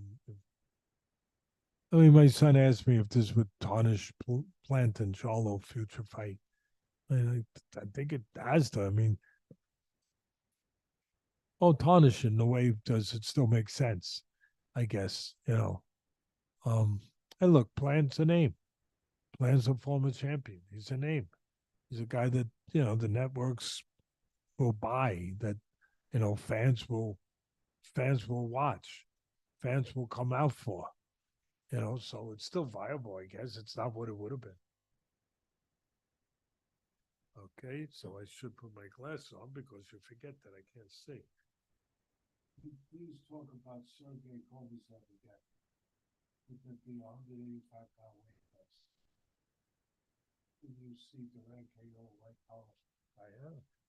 I can't get into all this stuff. I mean, come on. Hold on. We'll try to answer some of this. Kovalev, I mean, he was a great kid, great person, great fighter. Very, very sad what happened to him. He was my fighter. He was a tremendous person. I think he would have been a world champion. It's terrible what cowards did to him. They took his life. Could there be a 185-pound weight class? I don't think so. You got light heavy at 175, then you go to cruiserweight. What's cruiserweight now? 190? What do you need 185 for? Come on. You got 190, right? Cruiserweight 190, 195. You need another weight class? Do I need another head? I mean, do we need more belts? Are you guys serious? I mean, I love this guy asking a question. Don't get me wrong. I appreciate you, all of you. I appreciate all of you. But we need, I mean, really, we need another freaking weight class like I need, you know what? And I don't need that. Duran knocked out a white collar guy. Yeah, I heard the stuff. I was in Gleason's when Duran used to come around all those years ago. That was the Gleason's in Duran, one of my favorite fighters and people, by the way. But Duran was Duran back then. And he used to come in when he was in town for, whatever. He would train at the Gleason's where I was training all my fighters, which was in the Gleason's in Manhattan near the Garden, not in Brooklyn where it's been for the last, couple decades. But back then it was in Manhattan. And Duran came in and I wasn't there. There was talk that he knocked out a white collar guy, a guy that, was a little crazy, that, had guts and all, but shouldn't have been getting in the ring with people, and he was getting in the ring. He thought he was better than he was, I guess, but he would get in the ring with different pros and work, and someone would work with him. And I don't know, there's a chance that maybe that is a fact that he did knock a guy out where, the guy was in the ring and got caught something. I don't know. Again, I wasn't there to see it, but I did hear some of the talk on that. Yeah, the Jamaican fans that are watching us live, thank you. Little shout out to you. Appreciate you. I trained Simon Brown from Jamaica years ago. I had him for 5 title defenses. Terrific guy. He was a terrific fighter, welterweight champion of the world. Like I said, I had him for 5 title defenses. Simon Brown, Jamaica. You've had some great fighters from Jamaica. Really, some great champions from there. Hey, Lennox Lewis, everyone thinks about him from England and everything, but he's Jamaican born, right? Am I correct? I believe so. So, another one that you should take credit for, Mike McCollum, right? Mike McCollum, I believe. Trying to make sure I'm accurate. The body stature, junior middleweight champ of the world, terrific fighter, defensive fighter, good puncher, good body puncher. Mike McCollum was from Jamaica. Another one, and then Trevor Burbick, a heavyweight champion. Razor Ruddock. Donovan Razor Ruddock from Jamaica. I mean, you again. I give credit to Cuba, for having so many terrific fighters from that small island. Yeah, Jamaica too. Again, Lloyd Hunnigan, even though he was, fighting out of England. Glenn Johnson, I love Glenn Corf Johnson. Oh, that guy was great. I mean, he was a guy that won a title and he had a bunch of losses. He was one of those guys that he fought everyone. He learned how to fight. The losses weren't losses; they were wins in a way that they taught him how to fight. They taught him what he needed to get to win. Yeah, he took law. Yeah, he wasn't protected. Yeah, he was. He took the hard road, you know, like a Marvin Hagler sort of. Not as talented as Hagler, but he was a good, solid fight. Glencoff Johnson, he really was, and he was a good fighter because they put him in with everyone. They didn't baby him. Obviously, there was no silver spoon. He didn't even have a spoon. He had nothing. He didn't even have one of those wooden pallets that you get with the ice, from Good Humor. They put him in with a lot of guys. He lost some fights, but he learned. He learned. And he became a champion because of that. He beat the great Roy Jones. Roy Jones. Yeah, Lennox might have been born in London, but his parents were from Jamaica. All right. I'm still going to give them to you, okay? I am. I'm in charge here. I'm giving them to you. You got them. Yeah, you deserve it.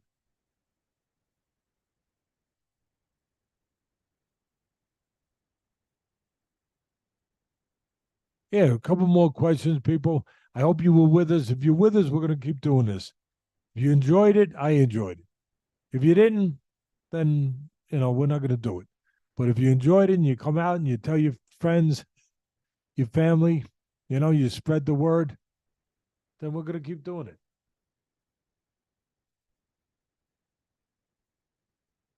We'll keep doing it. All I know is I'm hot.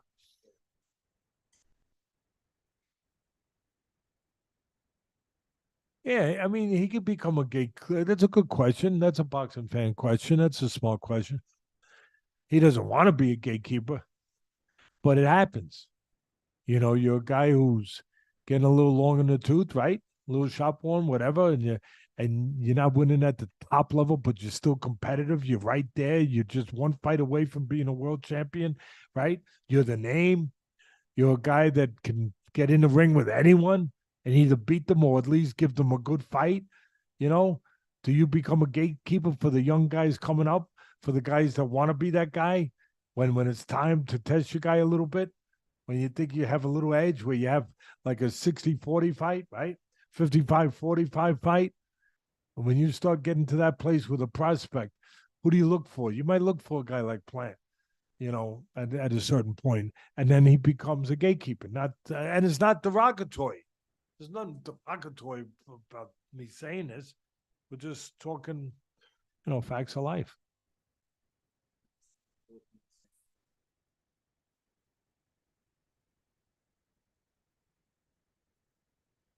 Question continuing. Will you ever come out with a movie based on your book? Well, there's been talk about it. To be honest with you, there's been a lot of talk about it for years. Brad Pitt with Plan B production company. I would have my hair looking better if we do a movie than it looks right now. Definitely, I would groom it up a little bit. Uh, you know, but yeah, but Brad Pitt with Plan B had approached me about doing. A few people had to be honest. We've had a couple of offers through the years, but I've never really been comfortable giving up just creative control to somebody just to get paid a little bit of money and say I had a movie made. I want it to be done right. I want it to be honest. I want it to be right. I want it to be the story that I think it should be, an honest story, a true story, but not just about the obviously the Hollywood stuff that they can just grab. I want it to be a little deeper than that. I want to be about a father and son, and about a son trying to make his father proud, trying to get his father's love back. And we all need fathers. We need moms too, but we all need fathers. And I wanted it to be that story. And every time a script was made, it just didn't quite get that part of it to the point that I think it needed to. It got all the dramatic parts that you could imagine what they were, but I didn't care about those parts. I'm not hiding them, but I wanted it to be what I thought it needed to be. So there's still talk. There's still talk right now about recently, to be quite frank, about it, but nothing to report as far as anything solid.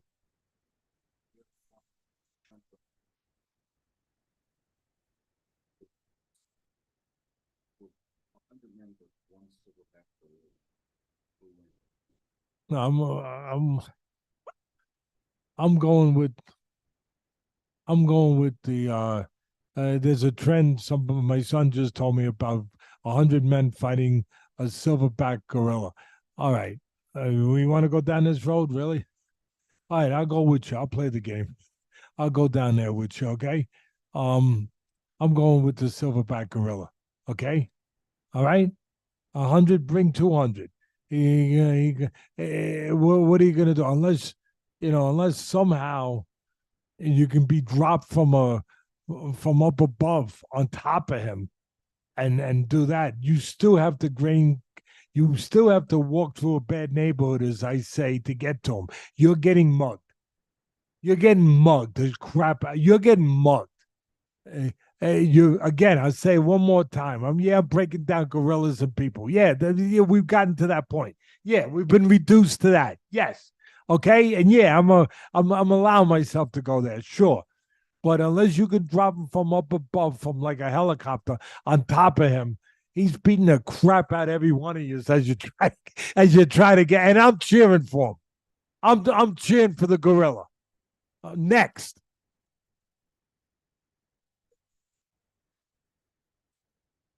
no, they're not active. A fight is active enough today. My son said one of the questions out there. No, they're not. I mean, I don't say you have to go back to the fighters that some of the ones I love and I talk about on my podcast. And with the list I put out there, you know who they are. Back in the 20s to 30s to 40s to 50s.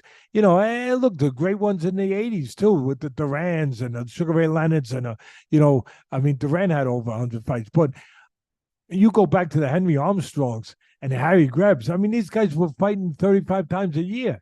I'm not saying you got to do that, but once a year? Come on. Twice a year? Let me ask you a question. I'll put it in different terms. And I think it gets to the root of the question. If you want to be a great surgeon, are you gonna go? You're getting surgery, right? Or someone you love is getting surgery. You want a great surgeon. Are you going to a surgeon who does surgery every 3 years? I ain't. I ain't. Okay? That's it. Yeah, he's doing surgery once every 2 years. No, no, no. I want him a little more active than that. I want him a little sharper than that. Same thing in boxing, guys. I mean, you're fighting once a year, twice, and you think you could be the best fighter you can be. I'm not saying they're still not good fighters, but are they the best fighters they can be, the best version of themselves? No. No. Are they active enough? No. Do they get away with it? Yeah, they get away with it. So I guess that's what we're talking about, right? Versus whether or not they could be better or they get away with it. Yeah, they get away with it. Yeah, they make enough money where they're satisfied with it, right? They're happy with it, and they still have a legacy because maybe legacies are easier to get nowadays. But if you're really going to be honest about it, no, they're not active enough. Not nobody can be at their best fighting once a year, or doing surgery once every year, or every 2 years. One more question. Julie and the Hawk Jackson, go ahead. Yeah. Have I seen Julian the Hawk Jackson fight in the flesh? Yes, I have. Number one. Is he a harder puncher than Duran? Yeah, he was a harder puncher than Duran. Yes, he was. Not a greater fighter than Duran, but a harder puncher than Duran for one shot. Of course, he was a bigger guy too, but for one shot, yeah, more of a natural power. Yeah, I would say so. Duran was great, but Duran was a great overall fighter, obviously, and had more longevity and everything else. And look, I was fortunate enough to be inducted into the Boxing Hall of Fame with Julian Jackson the same day. So I like Julian. You know, I've always followed his career. He's a gentleman. He's got sons that fight or that did fight. I don't know if they're still active, but they did fight. Tremendous. The Hawk was a great puncher, no doubt about it. Um, but you know, I think it's absolute in oranges a little bit when you say did he punch harder than Duran? Duran was, you know, a smaller guy. He was at his best at lightweight, you know, and for one punch, yeah, Julian probably did punch harder, no doubt. But you know, there's a lot more to the game than just having TNT in one, you know, in your hands.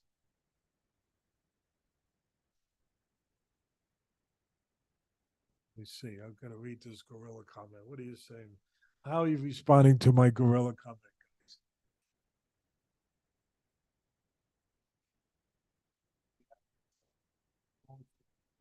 Jerry McClellan, Golovkin, and Dubois and Crawford and Klitschko could beat the gorilla. Thank you for putting me in that just tremendous crowd of people. Thank you for even thinking about putting me in that crowd of people. I appreciate it very much, but they're going first. I'll tell you that much. I'm doing like the slap stuff with Dana White. Let me get the slap first. And if the guy's still there, hold on a minute. Let me rethink this thing. All right. Let me wait. Hold on a minute. I want the first slap. Man. Yeah. Go ahead, you know. And what would I even tell? What would I even tell like Dubois going in there after a so? What am I gonna tell? Keep your hands up. That doesn't matter. He's gonna break your arms. He's gonna break your arms. What am I gonna say? Put water in the basement? I mean, no, come on. I'll be the general. And generals, when I watch history, they were always up on a hill.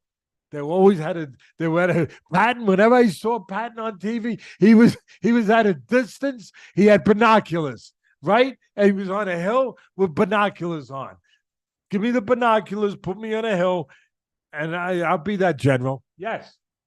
This is fun, guys. I'm having fun. Let's think we'll take one more, and then we'll get out of here before there's any more animal questions coming at us. Next thing you know, they're gonna say, Teddy, you know, a school of crocodiles. Do you think abolishing the judges and letting them No, no. I mean, the referees. No, the question was, do I think abolishing the judges, having a ref decide the fight, or you know, a commission, you know, like I guess a national commission. You got to get a national commission, and you got to get law and order. You got to get accountability. You got to get consequences. You got to get rules that are actually, you know, invoked. We got rules, but they don't invoke them. They don't stand by them. They, you know, you got too many commissions that, yeah, you got judges that do terrible jobs and then they're working the next week. There's no accountability. Really, they blow a fight, whether it's corruption or whether it's just pure incompetence, whatever it is. It's not good. And then they're back working a week later. I mean, usually you do a lousy job, you lose your job. There's got to be accountability. There's got to be somebody in charge. There's got to be policing. There's got to be a national commission. You have the referee, you got the wrong referee. And now who are you gonna now instead of blaming three people, you're gonna just start screaming at the ref that the referee robbed the guy, that the referee gave a terrible decision. And meanwhile, if a referee's doing his job as a ref, he can't be judging a fight. There's no way you can properly judge. I know they do it in England, they used to do it over there, but I never was for that. Because if you're repping a fight, you got to be into that. You got to be watching that. You got to be breaking them up. You got to be, aware of where you are, where they are, all of that. You're not able to have your mind on who's winning the rounds and who's scoring. It's very difficult. That's not the answer. The answer is to have a national commission and have the right, to make sure you have the right judges, that you have honest, competent judges. You rotate the judges. You quit using the same guys when they give bad decisions. And you quit using the guys. I talk about geography all the time, where a fighter has to own the geography in the ring, right? The guy that owns the geography that's good for him wins the fight usually. Geography with the judges. Stop using the same judges, local judges that promoters get familiar with, get control over, get friendships with. And they're using the same judges all the time in that geography. I mean, what is that old saying? Familiarity breeds contempt. I mean, come on. Pay attention.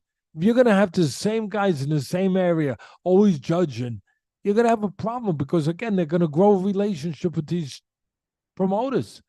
Why do you think the promoters want certain guys? They get favorable decisions from certain guys. You got to rotate the judges. You got to train new judges, and you got to hold people accountable. Like I said about that guy tonight that had the fight 116 to whatever he had it.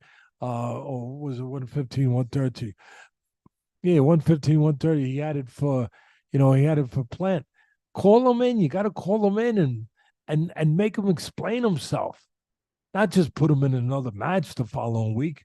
You need to have a national commission, to have policing, to have unilateral laws across the world, across the country, and make sure that those rules are applied and enforced. One of the fans asked about AI judging. I tell you, sometimes I take them over some of these guys. I hate to say it. I hate to say it. I was there in Saudi when they broke out the first AI judge, and he did a pretty good job. I got to be honest.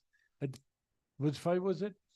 Usyk and Fury. I think he had the same score I had. I don't know if it was a he or she. All right, let's not get into all that. It was a freaking AI judge, okay? Artificial intelligence, please. But, I mean, I've seen them do a better job than some of the human judges. I'll tell you, I'd take a silverback gorilla judging over some of these officials. I'll take him. I mean, you'd have to put him in a cage probably, feed him during the course of the fight. But if you could keep his attention on the ring, I go with him before I go with some of these. We done? Okay, listen. I'm going to sign off here with my son. Thank you.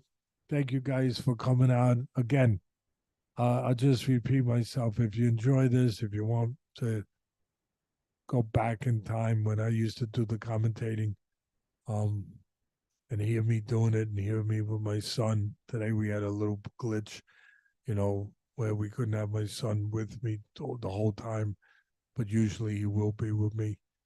If you want to hear us, then come out. Let us know. Vote for it.